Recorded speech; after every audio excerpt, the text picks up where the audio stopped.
Qual é a primeira causa de adoecermos? As toxinas. Segunda causa, desnutrição. A gente não está falando de desnutrição de quem não ingere o alimento. A gente está falando de ingerir alimentos que são pobres em nutrientes.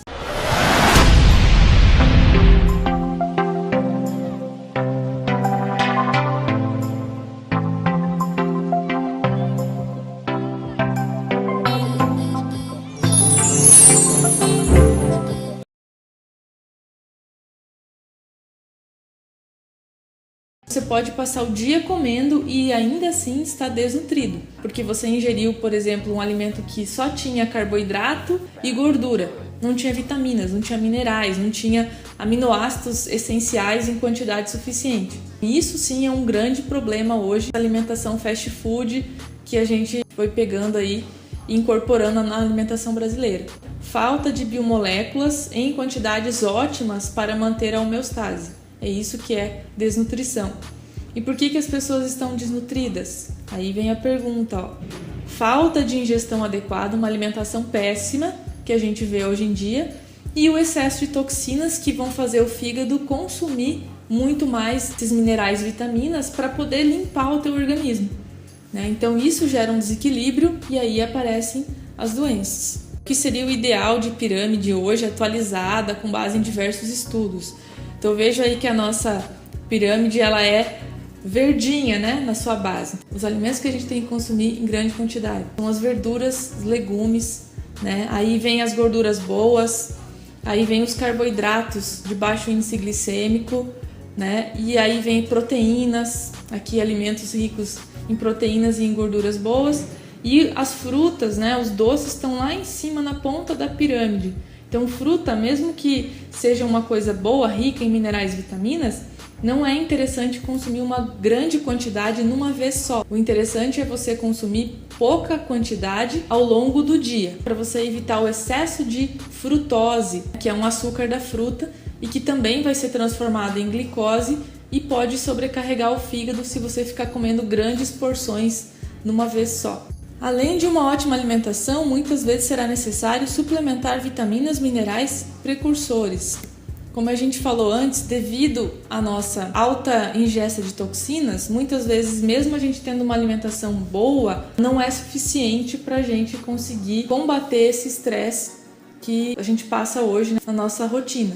Algumas vezes será necessário suplementação, na forma de tomar as cápsulas, né, de minerais, vitaminas e precursores. As plantas também trazem muitos benefícios quando sabiamente utilizadas. Então a gente pode utilizar, por exemplo, os fitoterápicos, os extratos de plantas, para melhorar a nossa função do fígado, para melhorar a eliminação de substâncias ruins, para desinflamar o organismo. Basta a gente achar, né, você que é paciente, um bom profissional para que ele possa fazer isso, avaliar quais são as suas necessidades, avaliar os teus desequilíbrios, o que você precisa tomar de extrato de planta, enfim, o que poderia te ajudar. Plantas, extratos de plantas também podem te intoxicar. Se você tomar até mesmo um chá na quantidade errada, preparar esse chá da forma errada, ele pode sim te prejudicar. Elas contêm substâncias ativas no nosso organismo, que vão produzir um efeito. Se a gente não cuidar da dose, e não soubesse aquela planta ideal para o nosso organismo, tem muitas plantas que são contraindicadas na gestação, na gravidez, em pessoas que têm problemas renais, enfim,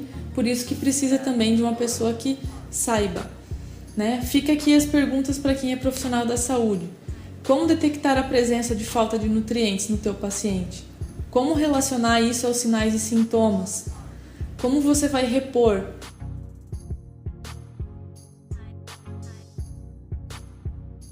Vamos à terceira causa, então, de doenças. O estresse é a resposta dada pelo organismo em função de qualquer pressão identificada por ele como hostil, pressão do mundo externo e ou do mundo interno. É uma resposta adaptativa do corpo para preservar a vida, uma resposta natural, reflexa, que independe da consciência, traz modificações psico, neuro, imunoendócrinas, não necessariamente nessa ordem. Você que já passou por um estresse emocional ou no trabalho, você sabe que muitas vezes, quando você passa por esse estresse, você tem baixa de imunidade, né? Você tem mudanças aí no teu trato gastrointestinal, você pode ter diarreias ou você pode ter aí doenças da baixa imunidade, como herpes labial, as mulheres aí a candidíase, né? Então isso mostra que o nosso psicológico, ou como a gente reage, a nossa mente reage às pressões do dia a dia, trazem malefícios para a nossa saúde e afetam o nosso corpo. Tem como a gente se isolar e parar de ter certos estresses. A gente precisa aprender a lidar com o estresse, né? Aquilo que não for possível de tirar da nossa vida, a gente precisa compensar isso, fazer coisas que relaxem a mente, yoga ou até mesmo pilates. Você precisa achar alguma maneira de aliviar o teu estresse para que você possa então suportar o dia a dia que a gente tem hoje no mundo que a gente vive hoje, tá? Eu acho que é ilusão achar que você vai se isolar, né, e poder viver então livre de estresse. É preciso aprender a gerenciar o estresse e minimizar os danos. Então como que a gente faz isso? Vamos ler ali, ó, boa alimentação, exercício físico, consumo adequado de água, formas de relaxamento, sono reparador e suplementação adequada. Então o sono é muito importante, tá? Se você não está dormindo bem, você precisa prestar atenção nisso. Faz um profissional para te ajudar a entender o que está acontecendo. A gente não usa na ortomolecular medicamentos. Em último caso, existem outras formas de a gente melhorar o sono, tá? Podemos fazer um vídeo também só sobre gerenciamento do sono, ok? Como é que você faz para avaliar o estresse do paciente? Relacionar os sintomas, as queixas desse paciente. Pedir aí uma avaliação de cortisol para DEA, né, que também é um marcador aí, e conseguir fazer uma relação entre as duas coisas para avaliar esse estresse. Avaliar o estresse oxidativo, o quanto que essa vida estressante está refletindo na oxidação do corpo. E aí entra um conceito que é bem interessante, o conceito de estresse oxidativo, que é onde o corpo não conseguiu compensar a formação dos famosos radicais livres. O que são radicais livres? São substâncias que se formam durante o nosso metabolismo e que, se não controladas, se não neutralizadas pelas nossas enzimas e vitaminas, podem fazer lesões nas células, tá? Tanto na membrana celular, como em enzimas e proteínas do nosso organismo que mantêm nossos órgãos funcionando bem. Como que eu avalio isso no consultório? Eu avalio através de um exame com um microscópio chamado HLB, tá? Que é um exame qualitativo. Ele não vai quantificar os teus radicais livres, mas ele vai mostrar de uma forma geral se você possui um estresse oxidativo ou não. Quando é crônico ou muito intenso, ele vai levar então ao aumento desses radicais livres e vai saturar ou esgotar as nossas enzimas, que é a nossa proteção natural. Qual que é a consequência disso? Nos lipídios vai ocorrer então destruição da membrana celular.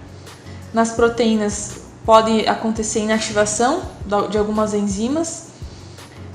Nas lipoproteínas, oxidação do LDL, que aí sim a gente vai fazer a placa de ateroma, de gordura, que vai causar o infarto, e nos ácidos nucleicos, que vai provocar a mutação do DNA, que pode inclusive causar o câncer, tá? Então o câncer tem relação muito estreita com o estresse oxidativo não controlado, crônico, intenso. Por isso que a gente tem que prestar atenção para poder ajudar os pacientes.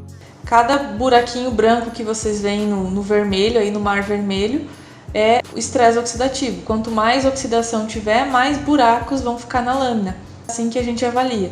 Aí tem 5 graus. Grau 1, 2, 3, 4 e 5, que é qualitativo. Então você observa mais ou menos 10% de oxidação, 20%, 30%, 40% e 50%. E a gente pode ver o grau de estresse que a pessoa está para estipular um tratamento e depois para avaliar se esse tratamento teve um resultado esperado.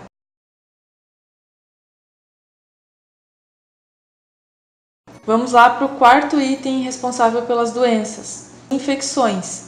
São focos de infecção que você tem crônicos, que muitas vezes você nem sabe. Você pode ter infecções dentárias de um canal lá que foi tratado e não deu muito certo o tratamento e aquilo aparentemente não te traz nenhum sintoma, né? Muitas vezes você fica meses com uma inflamação para que ela possa aparecer, ou até mais. Outras infecções também são as fúngicas. Às vezes você tem fungos que estão presentes aí no organismo, no intestino principalmente, candidíases de repetição, parasitas. A gente sabe que a gente está num país de terceiro mundo e a gente tem bastante verminoses, então tem que se prestar atenção nisso. Infecções virais como o herpes, que são vírus latentes que ficam ali escondidos e aí quando você tem uma baixa na imunidade eles aparecem. Tudo isso a gente já sabe que tem relação com doenças, né? O HPV, por exemplo, tem ligação com o câncer de colo de útero.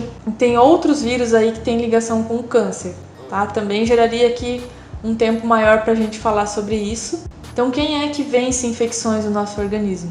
É o sistema imunológico, tá? Por que você está num ambiente, às vezes, 10 pessoas, uma tem gripe, e aí 2 ou 3 pegam aquela gripe e as outras 6 pessoas, 7, não pegaram aquela gripe? O que tinha de diferente, né? Você estava no mesmo ambiente, teve contato com o mesmo vírus, às vezes o mesmo número de partículas, todo mundo ali, virais, né? Mesmo número de partículas virais. E por que uma pessoa teve uma gripe leve, a outra ficou de cama e a outra nem pegou? O sistema imunológico está muito afetado, né? Está desequilibrado. E aí as pessoas têm essas infecções repetitivas, constante. Tem alguns pacientes que eles alternam infecções de garganta com infecções de bexiga, né? Tem que prestar atenção, porque o teu corpo está avisando, né? Herpes labial ali cada 2, 3 meses tem. Então isso está mostrando pra gente que o sistema imunológico não está adequado. Uma das vitaminas principais seria a vitamina D, que promove a produção dessa substância aqui chamada catelicidina, tá? Que tem propriedades antimicrobianas, atividade antifúngica, antiviral, inibe a formação de biofilme, que é produzido por bactérias, que causam a resistência aí na bactéria, causam dificuldades para matar essa bactéria. Além de apresentar quimiotaxia para mastócitos, ou seja, facilita a ação do sistema imunológico. Essas aqui são as células imunológicas, tá? Mastócitos, neutrófilos, monócitos, que essas células consigam chegar então no sítio da inflamação e modula também a resposta imunológica. Então, é uma vitamina super importante e que muitas pessoas, eu diria a maioria, tem deficiência ou níveis não adequados. Qual seria o nível adequado no sangue de vitamina D? Pelos estudos atuais, para que ela faça todas as funções que ela tem que fazer, seria entre 50 e 100. Vitamina D é essencial, fundamental para a imunidade. Vamos nos preocupar em fortalecer o sistema imunológico. Fora outras vitaminas e minerais, magnésio, zinco, são importantíssimos para o sistema imunológico. A própria vitamina C, que todo mundo fala, também, tá? Então a gente tem que prestar atenção no sistema imunológico. E aí como faz para tratar, né? Você que é profissional da saúde, como que a gente modula a imunidade? Isso é uma coisa importante de se saber.